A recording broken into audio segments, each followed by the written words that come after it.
Everyone, once again मैं Ritu Vishwakarma with my new video. ये video मैंने उन सभी कैंडिडेट्स के लिए बनाया है जो केवी एनबीएस में पीजीटी टीजीटी कंप्यूटर साइंस की तैयारी कर रहे हैं, या जो student BCA BSc PGDCA DCA MSc या एमसीए कंप्यूटर साइंस कर रहे हैं। तो उनके लिए हिंदी मीडियम में बनाया गया ये इतने ईजी वे में वीडियो है कि सिर्फ एक बार देखने में इस सब्जेक्ट के सारे डाउट्स आपको क्लियर होने वाले हैं।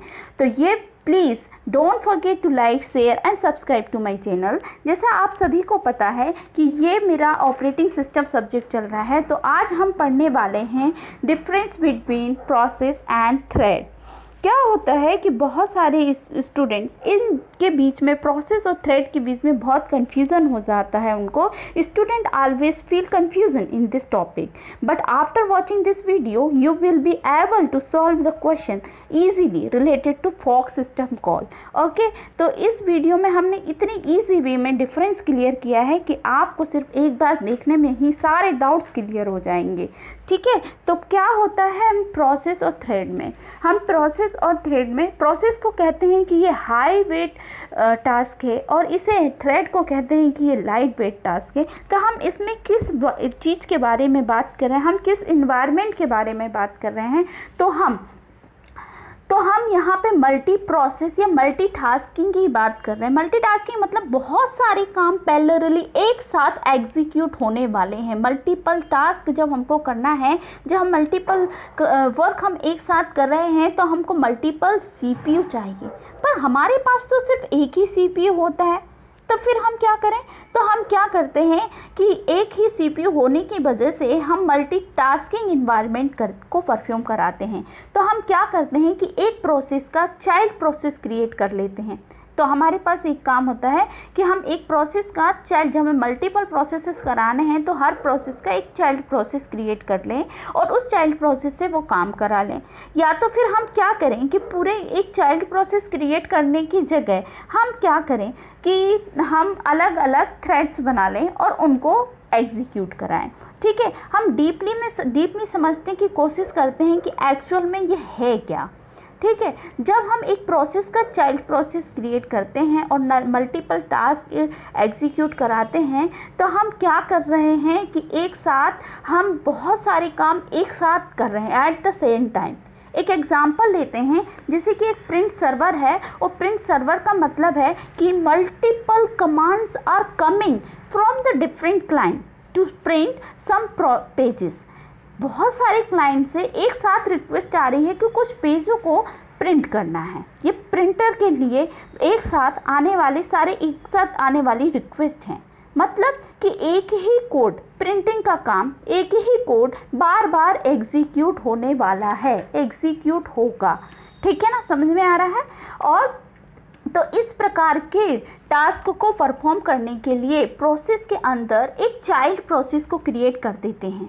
फिर हम मल्टी थ्रेड नहीं तो या फिर क्या करें, हम मल्टी थ्रेडिंग इन्वायरमेंट को परफॉर्म कराएं। अब अगर आपको समझना है तो एक रियल लाइफ एग्जांपल लेते हैं कि हम अगर बिजी हैं और हमारे पास कोई अर्जेंटली वर्क आ रहा है और हम तो पूरा बिजी हैं, तो हम क्या करें, हम अपना एक चाइल्ड प्रोसेस क्रिएट कर दें, है ना, और वो चाइल्ड प्रोसेस उस प्रोसेस को एग्जीक्यूट कराए जो अर्जेंटली हमारे लिए यूज़ के लिए आई थी। हम ये कर सकते हैं। या फिर हम क्या करें कि हम पूरा का पूरा एक चाइल्ड प्रोसेस बनाने की जगह सिर्फ हम एक हैंड और बना लें और उस हैंड से वो जो अर्जेंटली वर्क आया था वो करा लें। अब देखिएगा कि प्रोसेस में जब हमने चाइल्ड प्रोसेस क्रिएट किया, जब हम चाइल्ड प्रोसेस को बनाते हैं, तो प्रोसेस अपना एक अलग से क्लोन बनाता है और इस क्लोन के अपना डेटा, अपना कोड, रजिस्टर और स्टैक ये अपना क्रिएट कर लेता है। ठीक है ना। चाइल्ड प्रोसेस बनाने पर प्रोसेस का जो खुद पेरेंट प्रोसेस है उसका डेटा, कोड, रजिस्टर और स्टैक उसका तो खुद का है ही, लेकिन जैसे ही हम एक चाइल्ड प्रोसेस बनाते हैं, एक क्लोन बनाते हैं, चाइल्ड प्रोसेस का अपना एक डेटा, स्टैक, क्यू और रजिस्टर ये अपना क्रिएट कर लेता है। जबकि थ्रेडिंग में क्या होता है कि ये सिर्फ एक हाथ ही तो क्रिएट करना है, तो ये पूरी बॉडी को तो शेयर कर रहा है ना। तो ये थ्रेडिंग में क्या होगा, वो अपना स्टैक और रजिस्टर उसके बस खुद के होंगे, लेकिन जो डेटा है और जो आपका डेटा है और जो आपके कोड हैं वो पेरेंट प्रोसेस के ही यूज़ करेगा। वो खुद का सिर्फ स्टैक और रजिस्टर बनाएगा, लेकिन डेटा और कोड वो पेरेंट प्रोसेस के यूज़ करेगा। समझ में आया कि चाइल्ड जो हमने प्रोसेस में चाइल्ड प्रोसेस क्रिएट किए थे, तो चाइल्ड प्रोसेस खुद का register, stack, data and code खुद के बना लेते हैं, लेकिन थ्रेडिंग में क्या होता है कि वो आप डेटा और कोड पेरेंट प्रोसेस का यूज़ करता है, खुद का सिर्फ स्टैक और रजिस्टर बनाता है। इसका मेन डिफरेंस यही है। ठीक है, अब यहाँ पे देखते हैं, हमने यहाँ पे 6 पॉइंट लिखे हुए हैं कि प्रोसेस और स्टैक में मेन डिफरेंस क्या है। तो प्रोसेस क्या होता है, फर्स्ट पॉइंट यहाँ पे, system call are involve in process. हाँ, ऑब्वियसली जब हम किसी चाइल्ड प्रोसेस को कॉल करते हैं तो बाय अ सिस्टम कॉल, जो कि फॉक सिस्टम कॉल हमने प्रीवियस वीडियो में पढ़ा हुआ है, तो फॉक सिस्टम कॉल के थ्रू हम जो है चाइल्ड प्रोसेस को कॉल करते हैं कोई नए प्रोसेस को एग्जीक्यूट कराने के लिए।